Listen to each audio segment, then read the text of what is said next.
Today we're talking about how to get funded by prop firms, how to scale up your funded accounts.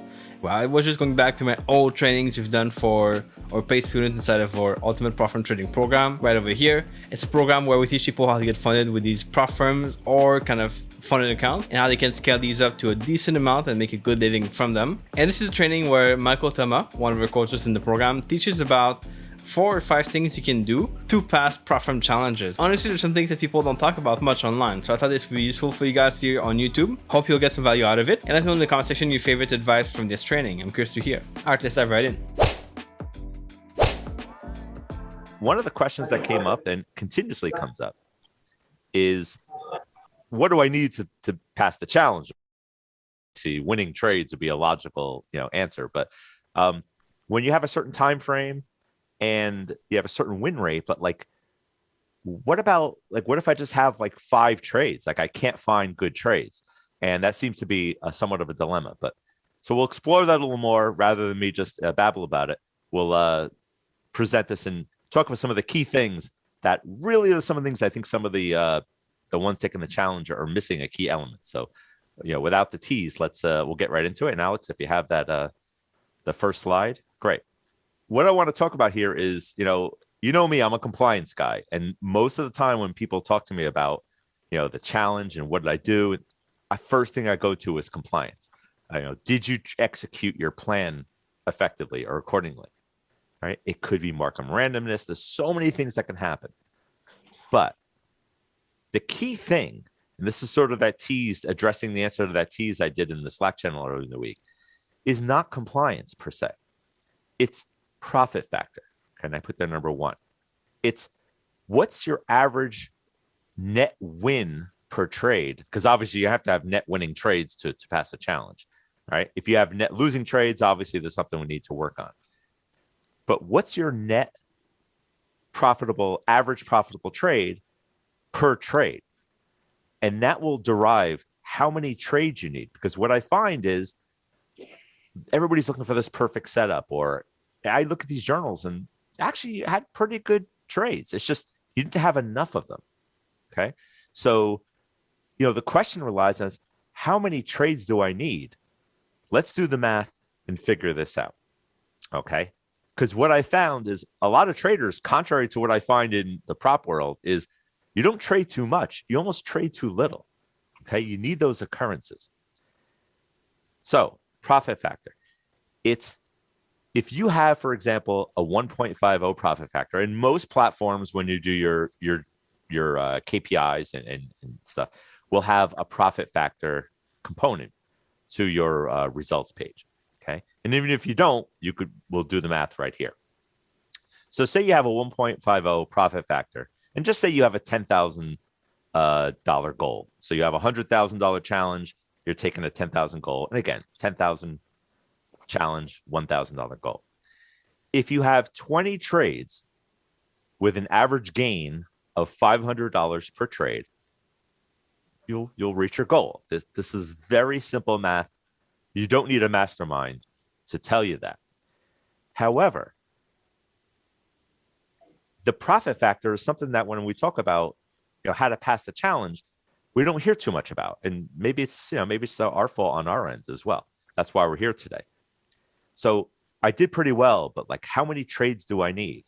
Well, in the case of a 1.50 profit factor, in other words, you're putting on risk to where whether it's 1% or whatever, you're gaining $500 per winning trade. Okay. And you're losing 500. We'll assume a 1-to-1 risk reward just for simplicity purposes. Okay. So if your average net gain is $500 per trade, how many trades do I need to pass a challenge? 20 trades. So if you look back, and let's use FTMO as an example, you have 30-day challenge. But really, let's face it, that's 22 days, right? 22 trading days, right? Am I averaging,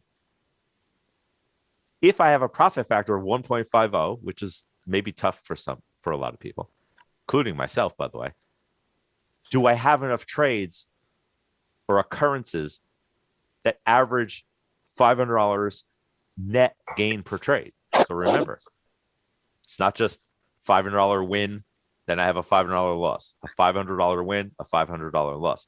It's net positive per occurrence, $500 per trade. So that means I would need, on average, 20 trades. So the first thing I want you to do is say, do I have 20 trades in the challenge? A 30-day challenge. I was kind of surprised that a lot of people don't, or they have very close to it. So again, one of the takeaways, and I'm going to about at least 5 today, I promise you. The first one is, do I have enough occurrences? Am I trading enough? Do I have enough setups in my strategy that allow me to even compete to win a challenge? Okay, because everybody's so focused on winning trades and stuff, and compliance, of course. But if you don't have enough occurrences, you're not gonna get to the promised land. So the second area, and we're gonna open up the floor because I want to hear everyone's feedback after I'm done with this. But what's the percentage of eligible trades taken? Okay. What I found is that when they do the back test and say, oh, I would have passed this, can I now take the challenge for live? What I want you to do is take out the trades that were eligible, but you would not have taken. Whether it's, you're at your job, it was overnight, you were sleeping. All right. This is a lot of times also where I get a lot of good feedback on, I did in demo, I'm ready to go. But then when it comes to realities, I just couldn't take all those trades because I just wasn't available.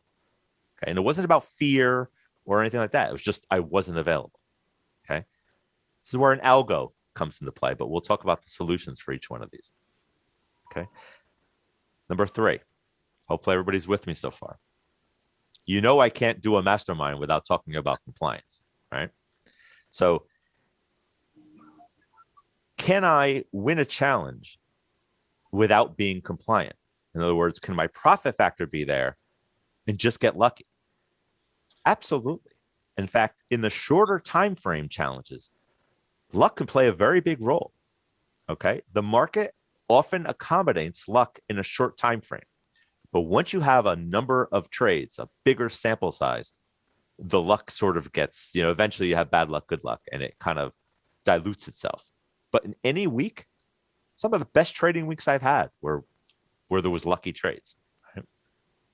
So keep in mind that compliance is still important, but you can get lucky, and the market will graciously accommodate you very often. But I have to tell you, what happens once you pass the challenge? Do you think that risk manager at the prop firm is going to accept your, lucky streak? All right. So I'm a little concerned about that too. And again, taking profits early, taking stops early. So see how we're building this sort of perfect world? Hey, Mike, I got my profit factor. I know how many occurrences, trades I need to pass the challenge. I'm confident. But now comes the live game. Am I taking profits too early? Am I not? Am I taking my stops too early, or am I moving my stops? So compliance is another factor here. Okay.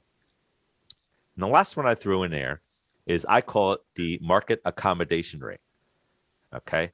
This is sort of abstract, but and you're not going to see this on a back test result, but is the market accommodative as it did in your back test or the prior challenge? Okay. So keep in mind that markets change, markets move, right? Most of the time, if we have, say, a winning back test or a winning demo, which everybody wins in demo, right? And then we go live and things happen. Which one of these 4 things was it? A lot of times it's just the market didn't accommodate, didn't have enough trades.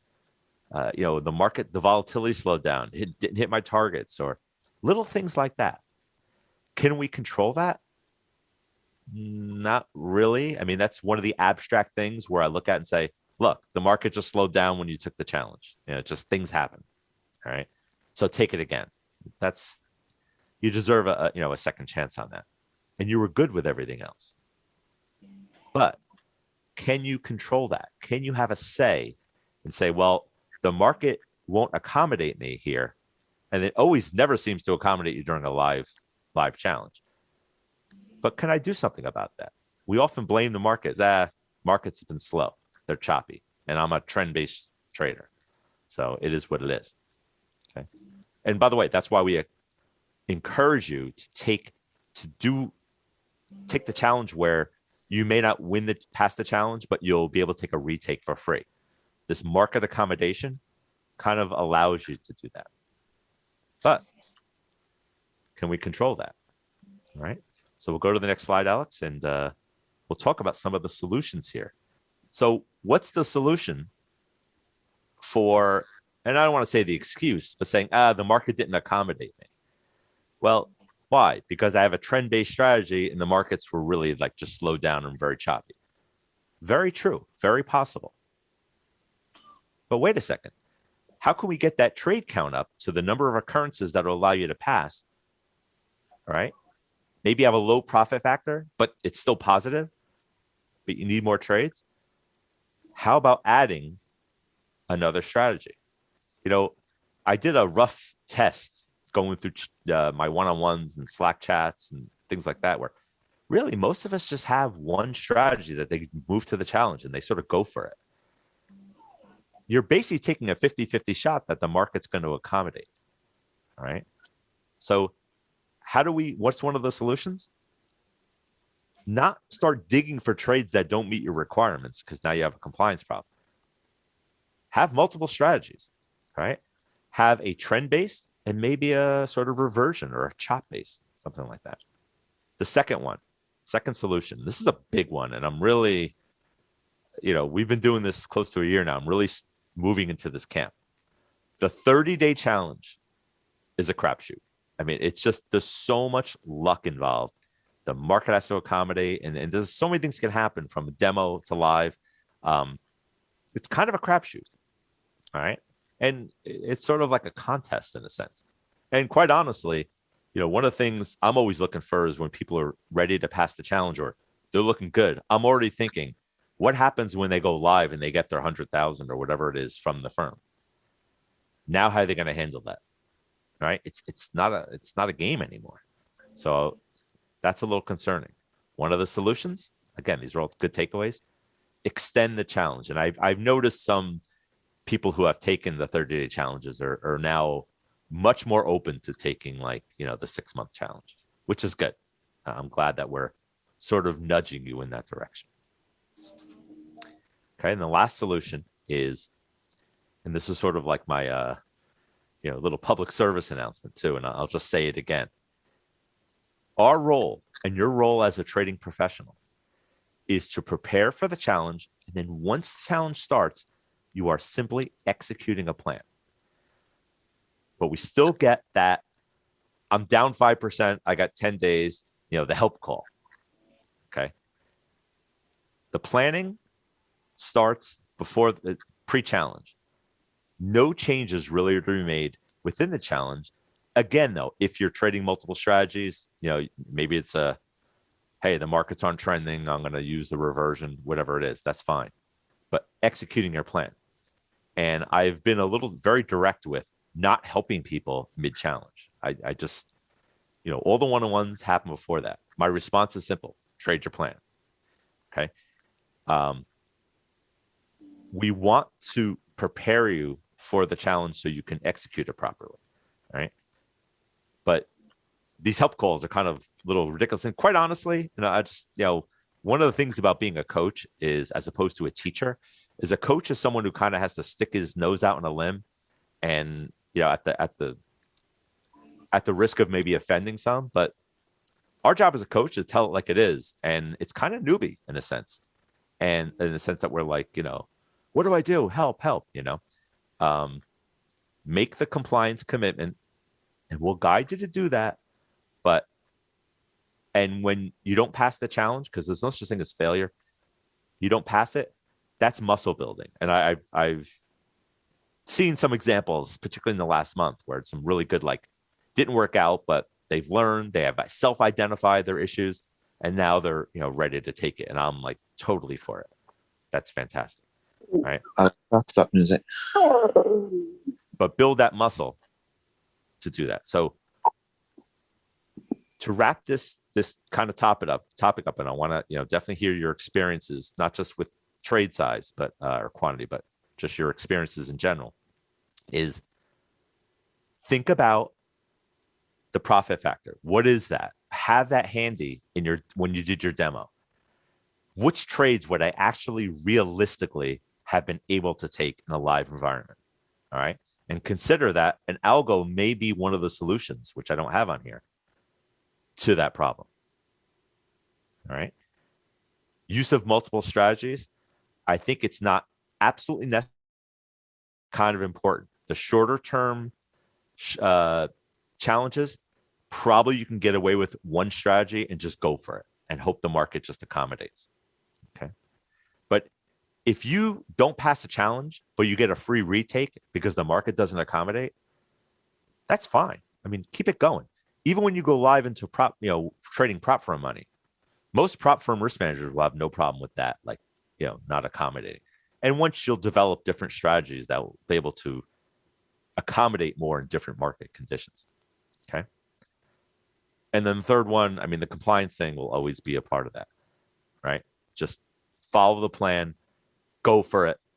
And if it doesn't work, it doesn't work. And quite honestly, if you're not successful and you can't take a retake, that's kind of okay too. I mean, one of the things that I'm always thinking about, and I don't talk about this that much, even to Alex and Etienne, is I want to know who's taking the challenge. And some people are kind of doing it in the closet, which is fine.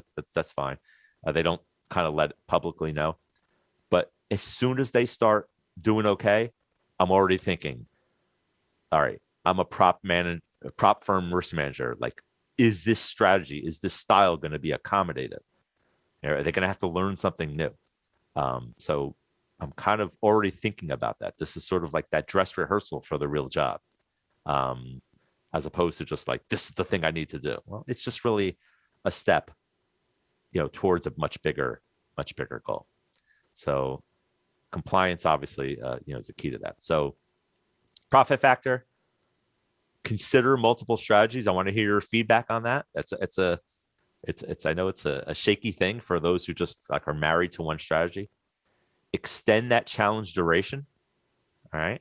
And compliance, is always a component of that. I hope this was useful. I like to publish these trainings sometimes on YouTube because it's good to learn different things and that you might not get somewhere else on YouTube. So I hope these tips here were useful. Hope you got some value out of it and that you can apply them to your own trading afterward. The goal here is really to be able to help you get funded by these prop firms and do it the right way, because a lot of people waste money on these accounts and they don't have the skills yet to get funded. So I'm trying to solve that here. We're giving you the right information that you need to get funded. And if I can do anything to help you out, let me know in the comment section below. I'll do more videos on this topic anytime you want. Make sure you are subscribed to the channel here. I publish 3 videos a week like this. And I'll catch you back here in the next video pretty soon. Ciao.